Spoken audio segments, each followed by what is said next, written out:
Welcome everyone to Grow, our show that talks about growing yourself, growing your network, growing your influence on LinkedIn and in real life. And for that, we talk about everything. We talk about life, we talk about love, we talk about how to serve, and a lot of different topics. And we bring to you people from all over the world who are going to share their stories and share their journey with you and give you some tips and tricks that you can use in your own journey to grow. So without further ado, I will invite two beautiful ladies to join me right now. We have Traci Ruble and Eliana Goldstein. How are you, ladies? How are you, Traci? I'm doing great. Excited to be here with both of you. And everyone, I'm loving watching the chat too. Yeah. Hi, Eliana. Hi. Good morning for me. It's evening here in Malaysia. It's 9:02 p.m. At night. We're winding down the day, and for you, Eliana, it's 8 o'clock in the morning. Yes, we're just getting started. And what time is it in Germany, Traci? 2 p.m. 2 p.m. in Germany. So isn't that amazing that we can just connect from all over the world, and people are tuning in from Bangladesh, from Malaysia, from Singapore, from Indonesia. So there's William from the States. So it's amazing. Thanks, guys, for tuning in. Maybe at the start of the show, I'll start with you, Traci. Maybe introduce yourself to the audience and tell us what you do. Yeah.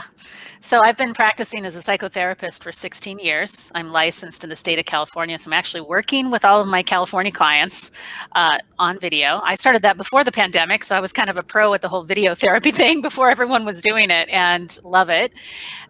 Specialize in working with couples. I think I've been a couples therapist really since I was 4. Let's be honest, for my posts. Wow. And then I started doing a weird thing 6 years ago. I put my therapist chair out on a public sidewalk and started listening to strangers. And then the press got hold of it. We had a viral video get viewed 10 million times, and we were on, CBS Sunday Morning and the Wall Street Journal, and then it took hold, and now we're in 15 countries with 8,000 folks around the world doing this listening on a sidewalk. So that's the scoop. It's called Sidewalk Talk.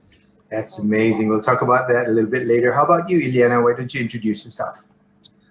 So my name's Eliana. I am a millennial success coach. So I primarily work with individuals in their 20s and 30s who are at the point in their lives where they're just not feeling fulfilled by what they're doing professionally, and whether they are, ready to make that transition, or they feel like they want to get to the next level where they currently are, but they just don't know the steps to ultimately get there. I really help them design and craft that clear, concise career vision that can bring them fulfillment, not only professionally, but in areas of their personal lives as well.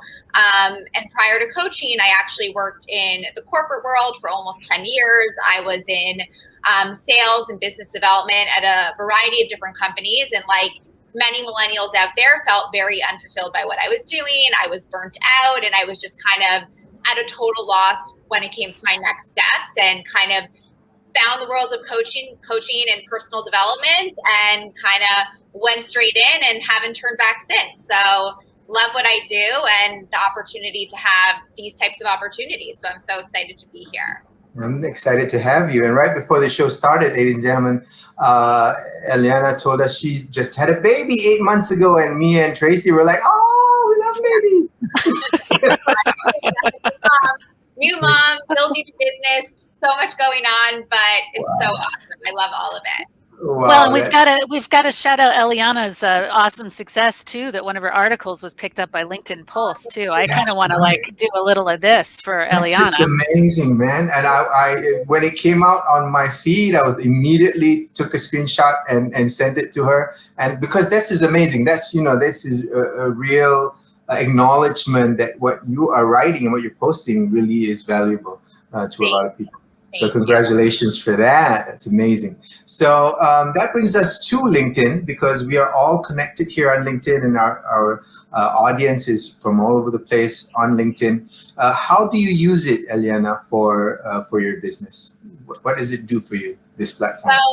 So it's funny. I have, in my work with clients, I preach the power of LinkedIn all the time. And when it comes to, job searching, I always tell people, if you're applying for jobs online and just applying, you're not doing it right. And, the power of your next move, of your next career transition is in LinkedIn. And I was noticing that in my business, I've always, been an avid user of LinkedIn, but I wasn't even leveraging it as much as I should have been when it's really the main strategy that my clients use. And I recognize, like, you know what, I gotta walk my walk and talk my talk. So the past, I would say even 6 months, I've been leaning into it so much more just to build connections like this. I'm now, leaning into more corporate coaching opportunities and just landed a couple of opportunities there all through LinkedIn. So I think for me, it's number one, obviously focusing on really understanding the ins and outs of LinkedIn so that I can help my career clients use it. But then also for myself, having as many opportunities to connect with people as possible and doing things like this and just sharing my knowledge and my journey and my story. I think so many people, connect ultimately to your story. So being able to put that out there and see how it resonates with people and connect in that way, that's really what I've been focused on. And I really think too, like what's so cool about LinkedIn is you never know how one person's going to, benefit you and how you can benefit them. So it doesn't even have to be this selective process where you're like, oh, I only want to connect with these people. You want to use it to really grow your network overall and connect with as many people from as many, corners of the world as possible, as we're seeing right here. And you really never know what type of value that can deliver to people. So just having that opportunity to connect with new people, being able to share that with my clients has been so rewarding for me, and also I've just been able to see the results of it, which has been incredible. Wow, that's amazing. And Traci, is there any parallels from what we're doing here on LinkedIn, where we do really talk to people and listen to people, with your Sidewalk Talk initiative that's going on around the world right now?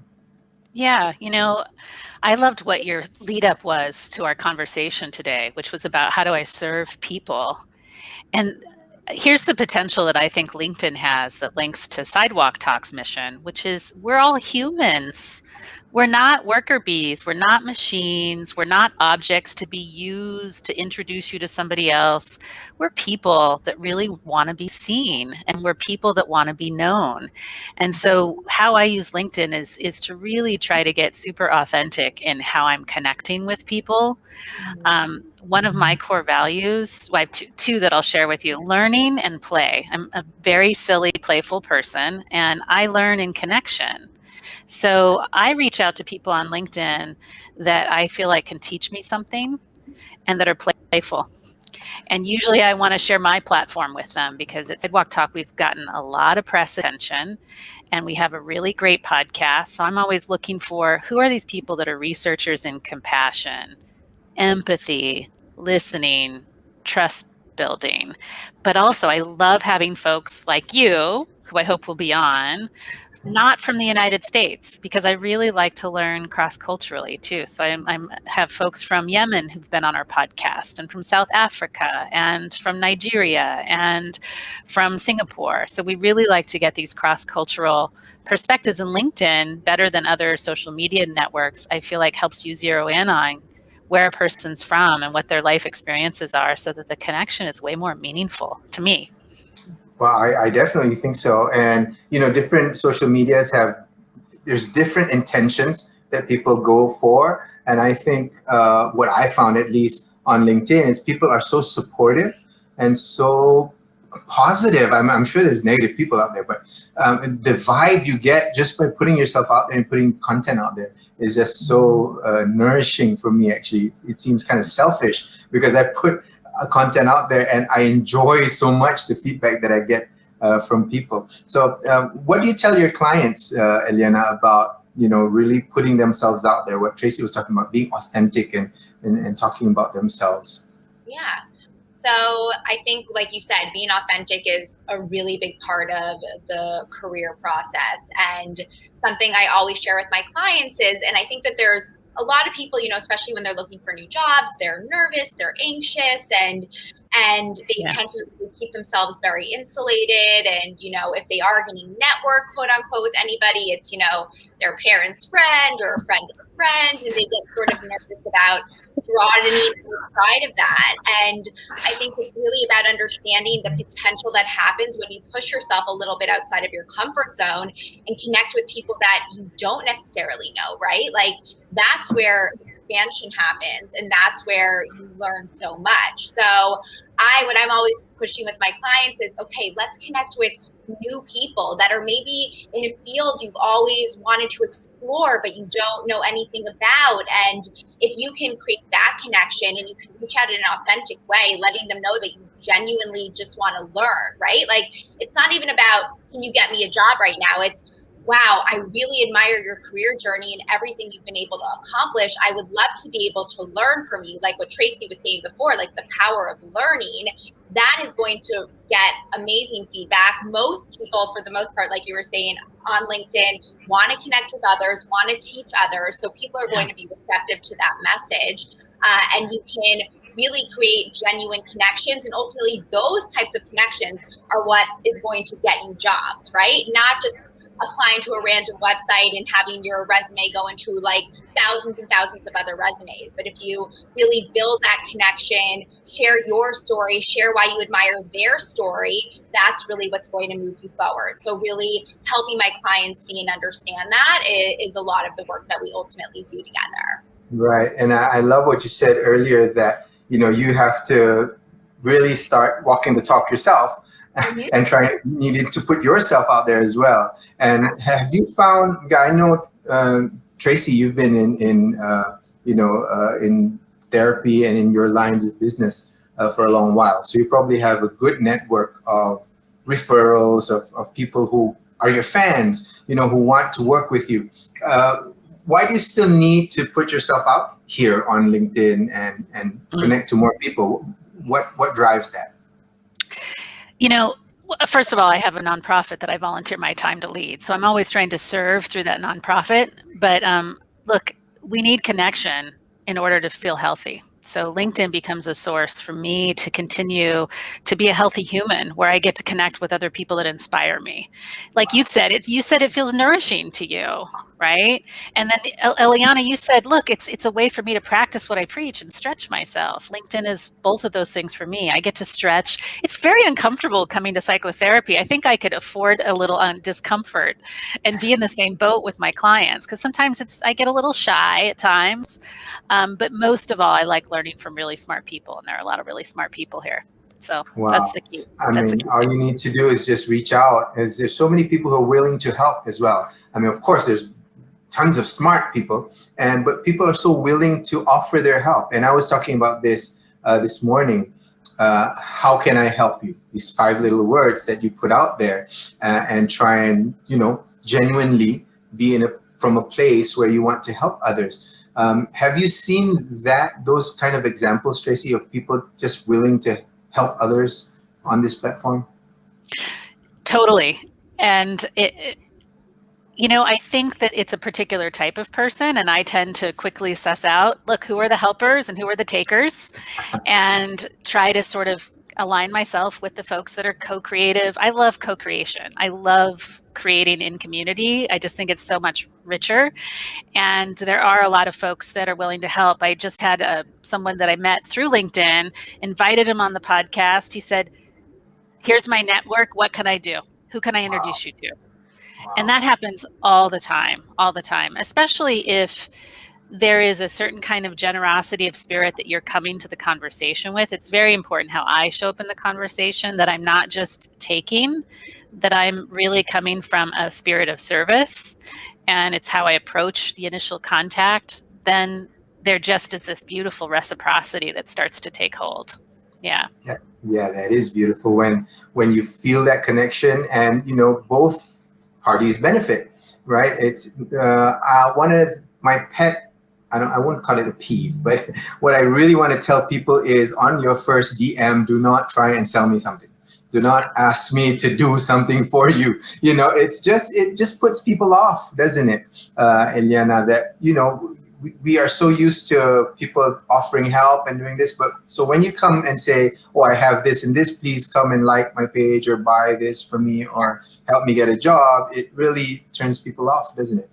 Oh, absolutely. Yeah, I think in any context, it's going to turn people off. I think we all experience it all the time, and we probably all get a lot of different DMs and messages on LinkedIn, and you really know the ones that you are the people that you want to really engage with and have a conversation with, and the ones that are probably not going to quote unquote be a fit for you. And I think it even goes back to what I was sharing about before, when you're reaching out to people, even from the perspective of, networking and looking for jobs, if you reach out and say, hey, I came across your profile and I wanted to let you know I'm looking for a job right now, and I was wondering, if you knew someone, that's probably not going to get a response, right? And I hear all the time from people, well, I network and it doesn't work.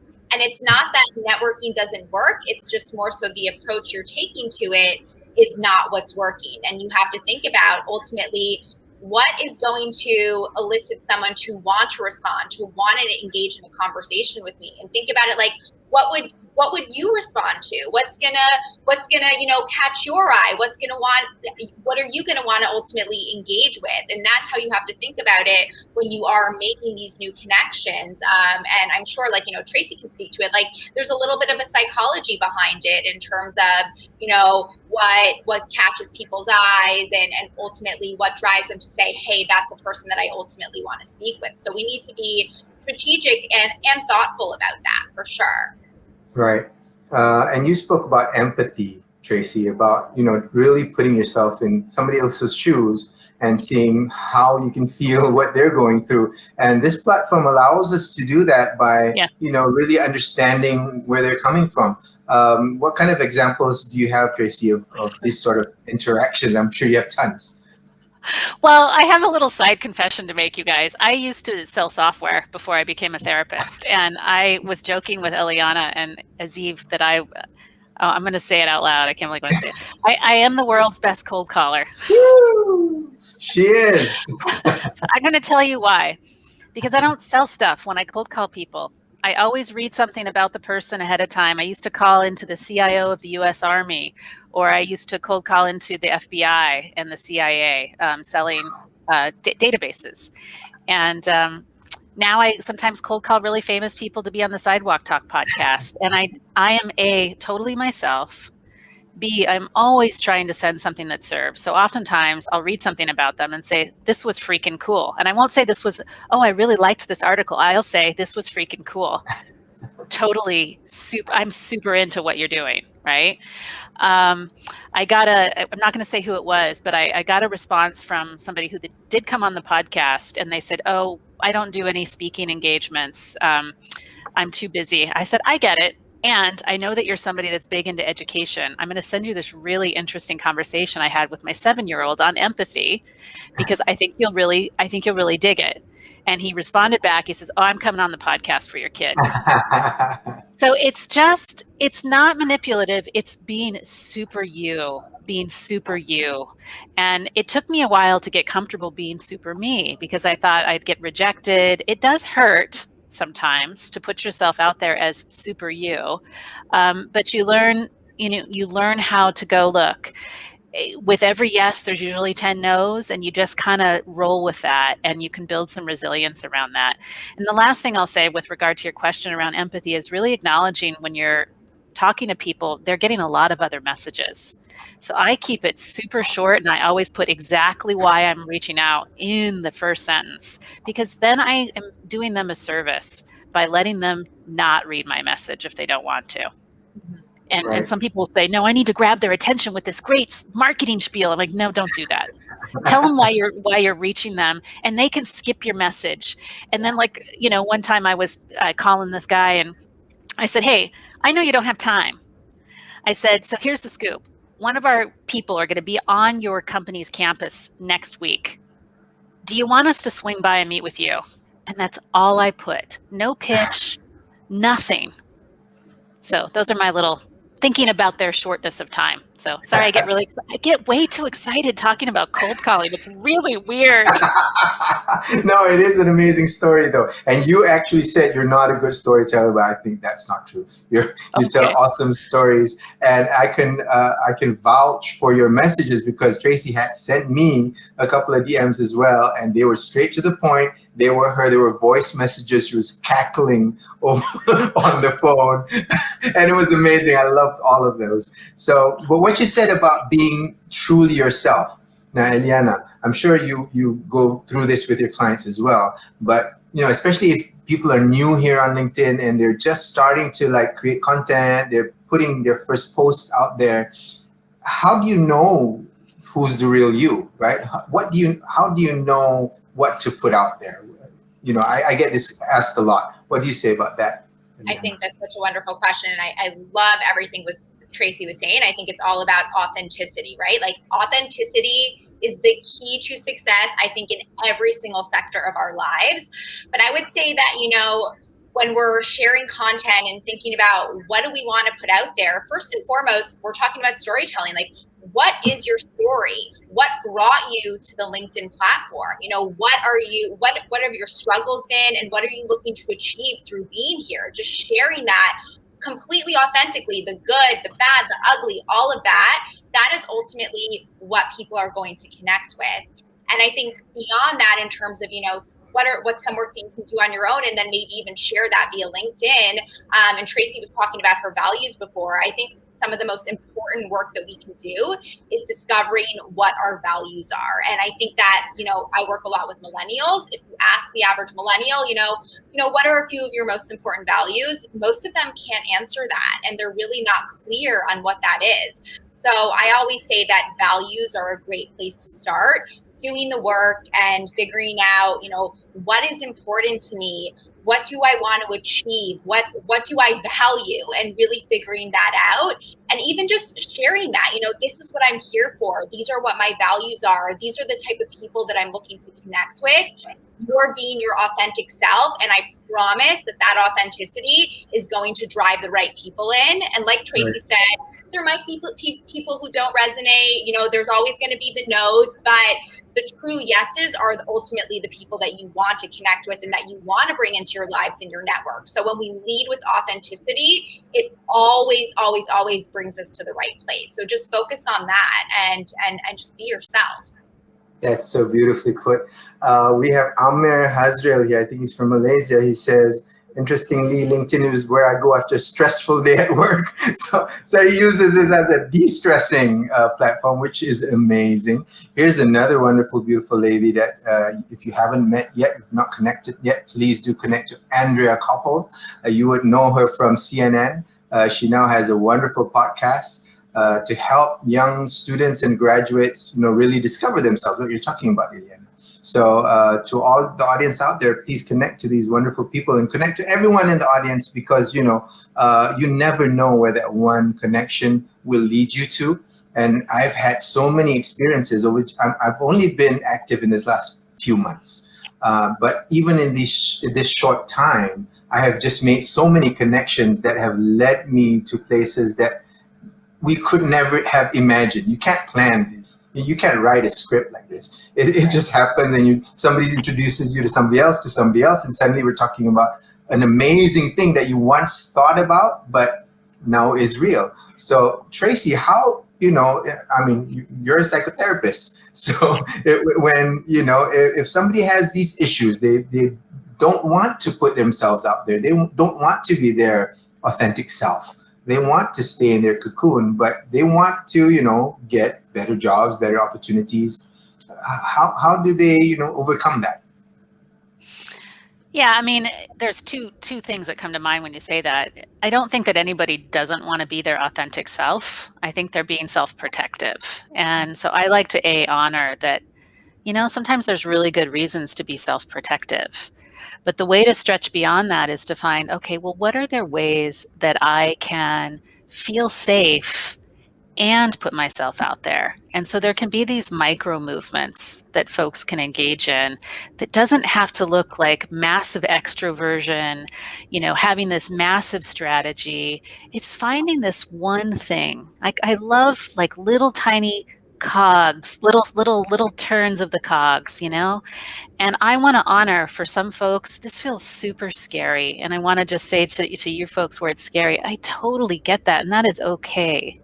So then find that place in you and the way to use the platform that you can still feel protective and stretch just a little bit, So putting an article out there might be a little easier because you're not actually reaching out and interacting, or sharing somebody else's post, right? Just start sharing other people's stuff for a little while and saying, I really liked this, and that's enough.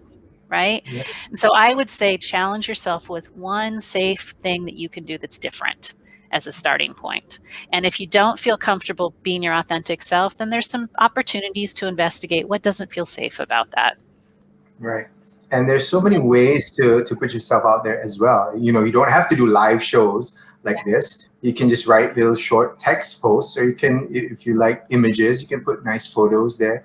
You could put pure audio out there as well. You can put out documents. So there's so many different ways to express yourself. I think people need to kind of, what Eliana was saying, kind of delve a little bit into yourself and see what you're good at, right? But I love LinkedIn that you can even put out stuff that you're not good at. And that sometimes, gets great results. And people say, oh, yeah, I can help you with that. So sometimes, just being honest with what you can and cannot do is also something great. I think you were talking about, Eliana, about you're talking to young people about finding out what their values are and putting that out there. I think even in that process of discovering what their values are, because some people like me, I'm a Jurassic millennial. I've been around a long time. And I sometimes don't really know, why am I this or am I that? So we're all just rediscovering ourselves all the time. So yeah, what about people who really aren't sure? I don't really know, what I'm about yet. How do you help those guys? With regards to their values and things of that nature. Yeah. So, a lot of the work that I'm doing with my clients is, very one-on-one and in a coaching atmosphere. And it's a lot of just open-ended, introspective questions, even things understanding who are your role models? How do you want to be remembered? What's a time in your life that you remember feeling most fulfilled? Those types of questions can be really helpful in understanding, why do I look up to that person so much? What about that time in that moment was so fulfilling for me? I think those types of introspective questions are going to open up a lot for individuals about themselves that they don't even recognize. And, oftentimes we're going through life, in this sort of fast pace. I'm a New Yorker, so everything is go, go, go. And we don't really take the time to reflect. And I think just having that, moment of, let me reflect, let me do some journaling. I'm a big journaler, even if you're not a journaler, even just pulling out your computer and just doing some like free writing, free typing, whatever it might be. I think so much can come up from that. And like we said before, having conversations. So when you talk to someone, a world is going to open up for you, a world of ideas that you weren't even thinking about. So if you're not really feeling quite sure about yourself and the direction you want to go and who you are, I encourage you to just, maybe start by talking to a friend, like Traci was saying before, if it's a little bit nerve-wracking to reach out to a stranger, maybe just talk to a friend, open up to them, share how you're feeling and what you're wanting to discover about yourself. Maybe they're going to point out things about you that you don't even really notice. And if you're feeling really bold, reach out to someone that maybe you don't know as well and start having that conversation and see what shows up from that. Because I bet you they're going to ask you really interesting questions that you haven't even really thought about. And that is going to get the wheels turning in your own head. So those are just a few different things that you can do to just, start thinking about new perspectives. That's amazing. And I think that is the real value of a coach like yourself, because typically we wouldn't do that introspection by ourselves without really a trigger to push us that way. So if somebody like you who's able to, ask the right questions would be so helpful. what does sitting on the sidewalk listening to people do for people, Traci? How does that help people? Before I answer that, I just want to say, even though I'm a psychotherapist, I also have my own coach. So I have a coach that I work with for all the same stuff. So coaches have a subset specialty for exactly this kind of stuff. So I'm a big fan of coaching too. Your question was, what does sitting out on a sidewalk? I've learned something about listening, and everybody talks about listening skills and getting better at listening, which, by the way, we've just put together a big listening training that's taken us 3 years to do, because I realized I think I was a little arrogant. I think I thought I was a better listener than I was being a therapist. But here's the scoop. Number one, I feel like we do listening to people. And I have a metaphor that I use now. I say it's actually like setting up a table inside your heart and inviting somebody over for tea. That listening isn't something we do. It's a state that we enter. It's a change of heart, not a change of behavior. And the problem with the workplace sometimes is that it takes stillness to be a good listener, and work isn't very still, right? We're doing a lot, but listening isn't doing.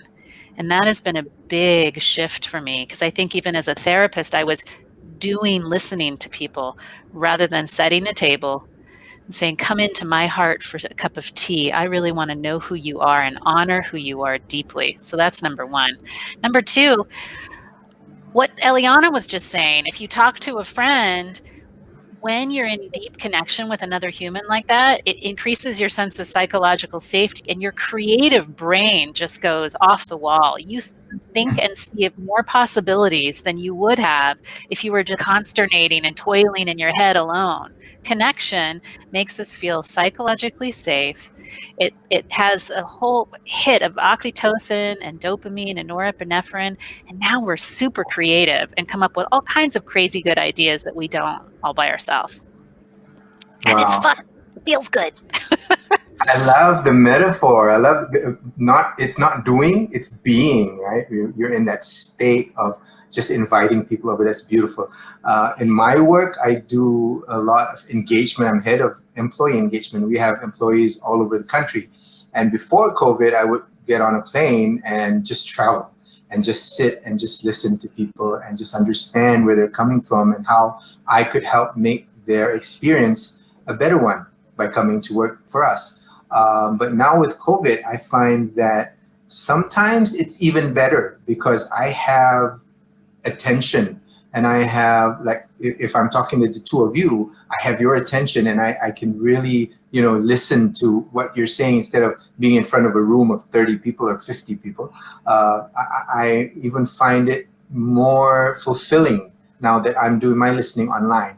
So this has been a radical change for all of us around the world. How have you found, but you've started your practice, your business, Eliana, in the midst of this, haven't you?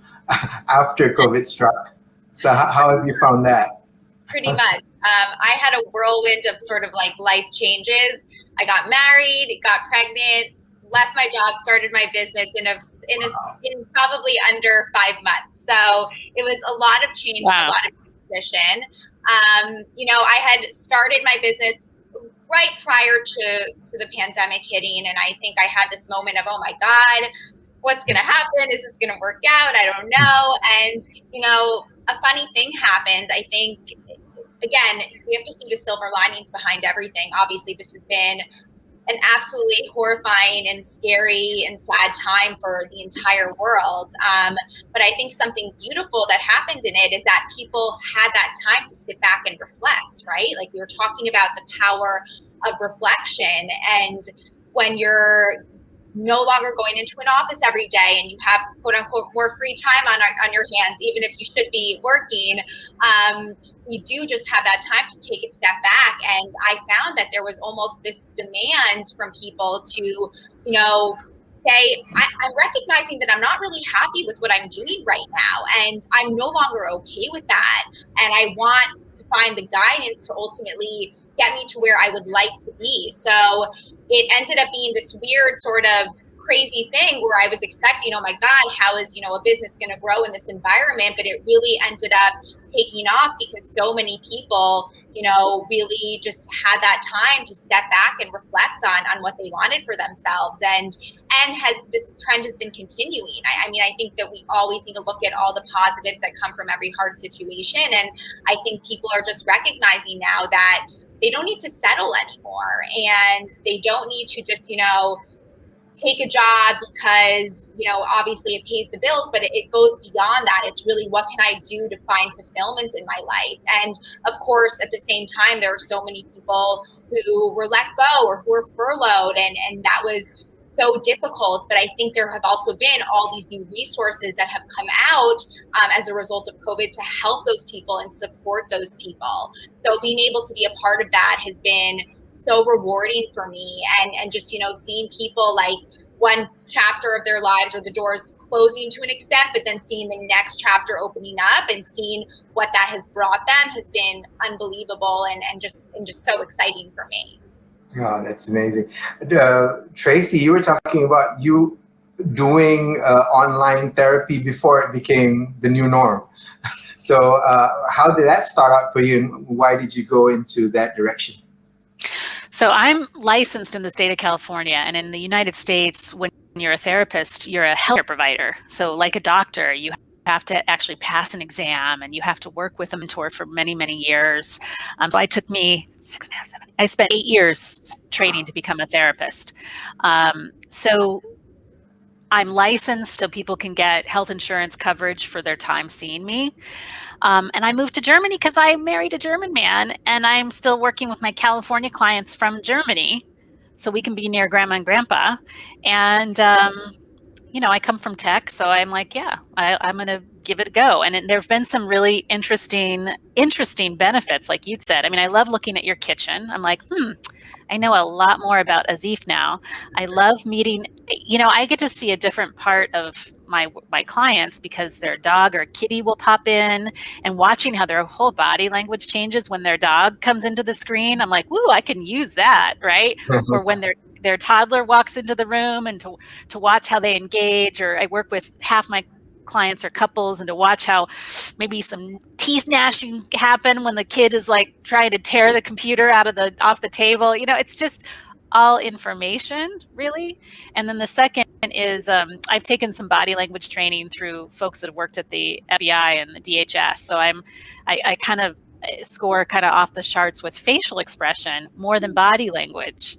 And so I've benefited personally because I track facial expression really, really well. And with video, we're a lot closer to people's faces versus when they're in my office in San Francisco, they're much farther away. So I may not get that same close-up view of their face. So that's been a benefit too. And then of course, just the ease. I have lots of couples that really need help, and they're like, woo, I'm so glad that we don't have to like scramble childcare for the kids because they're already asleep. This is fantastic, And travel, yeah. Yeah, I love that because I used to travel an hour and a half to work and probably 2 hours from work to get to home. It's ridiculous. And I'm living in my kitchen now. I love it because I just wake up and come down here, and I'm here all day.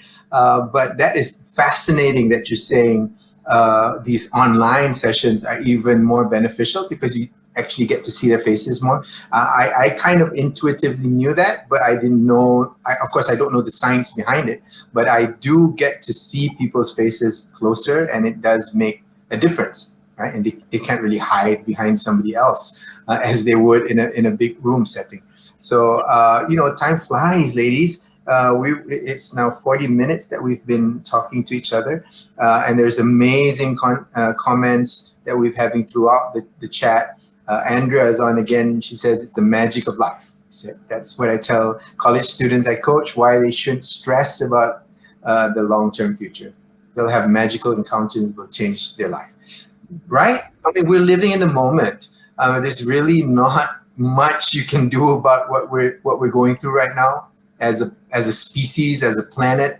We can enjoy the ride, do what we can. I think there's tremendous opportunities, like you said, Eliana, right now. People are opening up. Of course, people have lost work and lost jobs. However, more and more companies are now open to hire remote workers. And so Malaysians who've lost their jobs at a factory here in Malaysia can now apply for jobs all around the world. American companies are hiring, and they don't mind hiring a Malaysian because their Americans employees aren't coming to work either, right? Everybody's working from home. So it just opens up a lot of things. I've been talking to recruiters as well, and they see a huge trend towards, you know, more open type of employment arrangements, and that has really helped. Have you seen that kind of movement where you are, Eliana, in New York or in the States?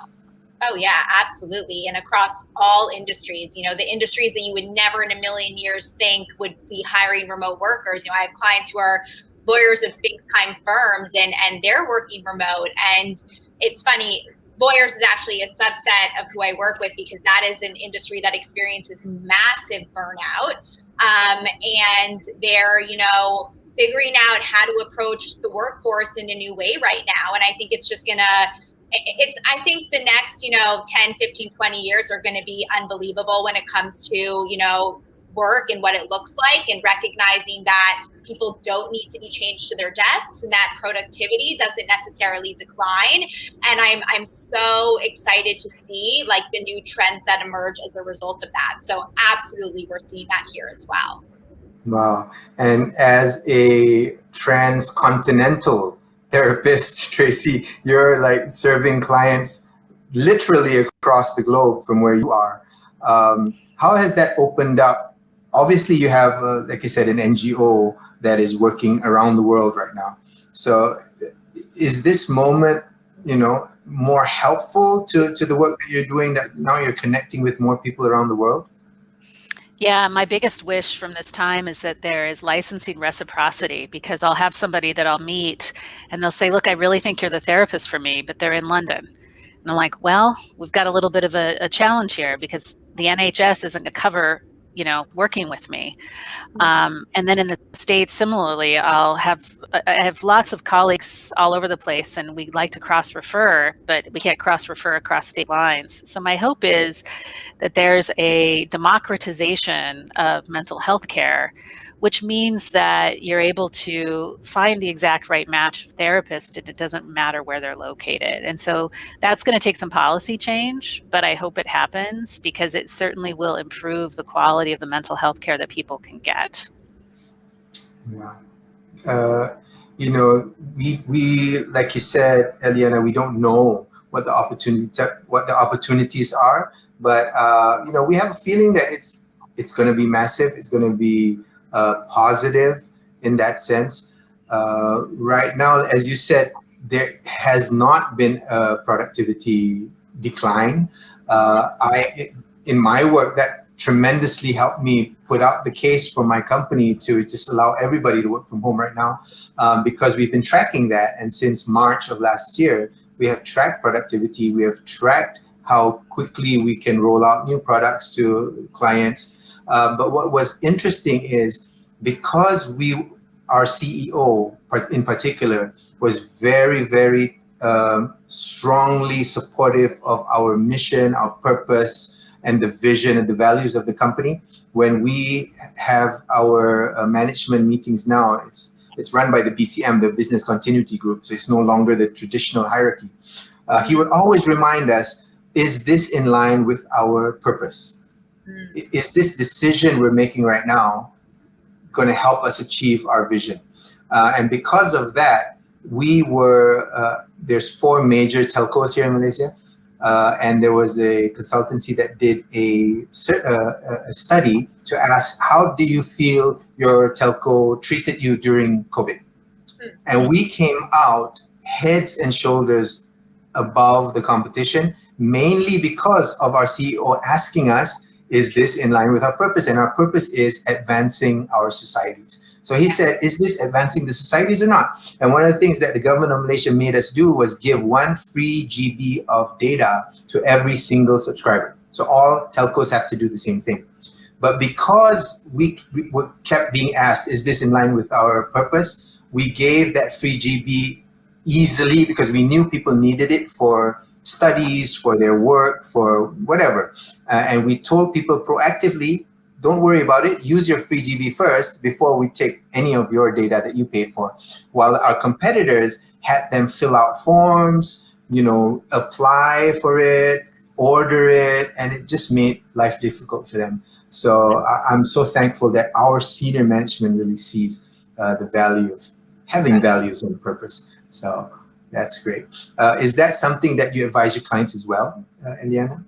Absolutely. And I think you just hit on it, right? It's not just on an individual level, it's on an organizational level as well. As an organization, we need to know, what is our ultimate vision? What is our ultimate purpose? What are our values? And making sure that the employees we're hiring are in line with those values. That's just going to create much more of a, dynamic and incredible company where, number one, employees are going to be happy and fulfilled. And when, unexpected, crazy things like this happen, those companies are going to be leaps and bounds ahead of the other companies. So exactly. it doesn't, individual Fortune 500 company, it doesn't matter who you are. You got to know where you're going, your purpose and your values. It applies on every single level. So that's an incredible story. Thanks. We have a question for Traci here from Abdul Majid. He says, thanks for the explanation about listening as a state, but he wants advice on how to make people listen, especially his bosses who obviously are not listening to him. Yeah. So first of all, you got to make it pleasurable. I mean, that's the number one thing. You're going to motivate people if you don't say, hey, you got to do it. It's fun to do it. It feels good, right? And bosses tend to not listen depending on the relationship to power. So we know that one of the reasons why we don't listen is to truly listen means that we're influenceable. To truly listen means we can have our mind changed. And so if our boss is in a position where either because of time crunch or because of ego, because sometimes, let's face it, they've just got too many things on their plate and they can't have these conversations that might change their mind because they've got to execute yesterday, right? But then we're talking about what you do for a living, Aziph, which is that's an engagement problem, not just a boss problem, that the entire company culture might need some help, right? Because if the bosses are stretched so thin that they can't humanize their employees and their staff, if the bosses are stretched so thin that they don't actually know how to take feedback from their staff, then you're talking about a culture issue, right? But the one thing that I would advise where you can actually have an impact is to become a good listener yourself, number one. So what that looks like is go in and have a conversation with your boss and ask him open-ended questions and then be silent. And I tell people it's like a tennis match. When you're losing a tennis match, one of the chief things to do is to slow the pace of the game. Speak more softly and slow down. So you ask this question, you slow down, and then you wait.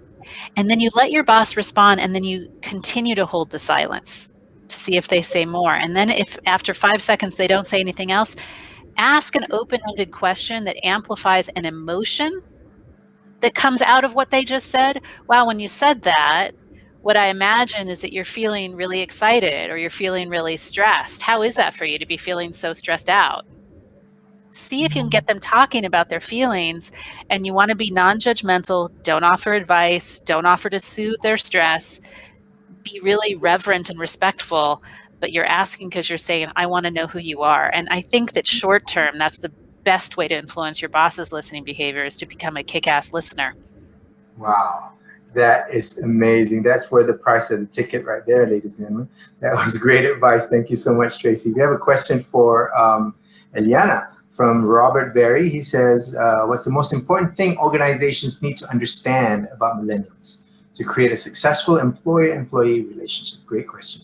Yeah, that's a great question. So I think what's really important to understand about millennials, and let's contrast this. So generally, when we think about the baby boomer generation, what was always keeping them at work? They were a generation that was really devoted to commitment. They stayed in a job no matter what. And it was all about, I'm going to be there for 30, 40, 50 years. And that showed you were a good employee. That made them feel good about themselves. The millennial generation is really characterized by, number one, fulfillment. So what we've been talking about, how can I feel fulfilled by the work that I'm doing? And also recognition. wanting to be positively recognized when they do good and have people see like, wow, you really put an effort in on that project. And we see that, we recognize that. Thank you so much. So I think it's first and foremost understanding how can my employees feel fulfilled? And it goes back to a lot of the work that we've been discussing. Knowing what your employees' values are, how do you sort of set that up with them from the get-go and understand what feels good to them? And then how can you create a work environment where they feel they're really able to fulfill on their values and they're doing work that really aligns with them at their core? And then on top of that, when they're doing a good job, recognize that, right? Like nothing is going to make us more burnt out than working to never receive any feedback, to never receive any recognition for it. So really making sure that you see what your employees are doing and you appreciate that from them. That doesn't mean that you don't want to give constructive feedback if they think they can be doing better, but when they are doing good, let them know that. That is going to go such a long way with millennial workers. Wow, that's great advice from a millennial. And Rob, thanks for that great question. Ladies, like I said, time flies when you're having fun. It's 10 minutes to the hour. And at this point, I would like to invite you one by one, starting with you, Traci, to try and kind of wrap up this conversation that we had. Key takeaways. What did you get from it? Yeah, well, I'd like to ask for help because I also need to make a micro movement, right? So anybody in the community wants to, collectively, we can all make a commitment that what we're going to each do differently on LinkedIn and what one little stretch we're going to make. And I'll post in the comments later too, because I need the support and I'd like to support you. So what one micro movement are you willing to stretch yourself in on LinkedIn? And then in listening to you both, it feels like there's a sort of organic theme that's come out of this, which is we're talking about rehumanization. Like we like coming to work to LinkedIn because it feels kind and human. Millennials like to be recognized because that's recognizing their humanity, right? We live by our core values because that is us being humans, not computers. You're talking about giving people, more data because that's good for people and humans. And so it feels to me like what we've been talking about here is how to really remember our humanity. And so I just feel inspired to meet two other people on the path with me that are championing that same devotion to humanity, and it feels really heartfelt and nourishing. So that's what I'm taking away. Wow, thank you. Thank you so much for that, Traci. How about you, Eliana? I think everything Traci said was so wonderful.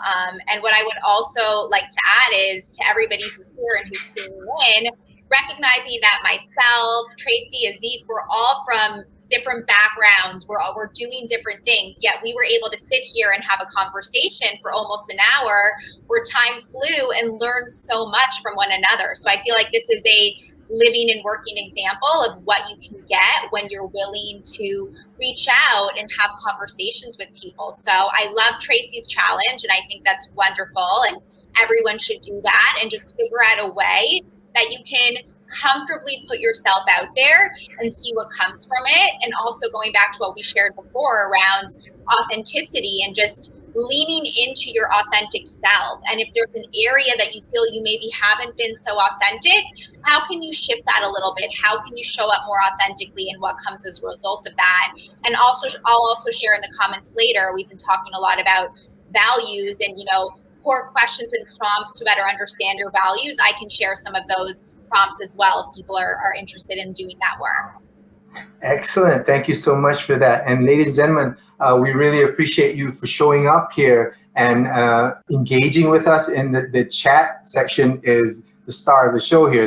There's so much great stuff there. And we weren't able to address all of the questions. I apologize for that, but we will go back to the chat section and try and answer as many questions as we can. And please do connect to Traci, connect to Eliana, connect to everybody else who's on the chat, because these are the people who really want to grow and want to improve themselves and want to learn from each other and from us. So please help me to thank Traci and Eliana. I know both of you are very, very busy people. Thanks for taking time out of your calendar to come speak with us. And I really, really honor both of you and appreciate both of you so much. Thank you so much, Traci. Thank you, Eliana. Bye-bye. Take care. Bye. I'll see you guys around. Take care. So ladies and gentlemen, there's another show called Grow that we wrapped tonight. Thank you so much for coming. Thank you so much for contributing to the content that I put out. And I'm so blessed to have people like Traci and Eliana who support us and come to our shows and really put themselves out there for us. So thanks to them once again, and thank you to all of you. Continue to grow, continue to listen to yourself and your own values. Put them out there. Don't be afraid about that. You know, like Traci said, take some micro steps and push yourself just a little bit further, and you'll find that a comfortable place where you can be your authentic self, and people will resonate with what you put out there. So all three of us are part of a group called Growth Academy. If you're interested to find out more about that, just DM me. Or if you have anything that you need help with, DM me. If I can help you, I will. But if I can't, I will tell you so, and I will point you in the right direction. So with that, ladies and gentlemen, please stay safe. Please take care of yourselves. And as always, please stay kind. Take care. Bye-bye.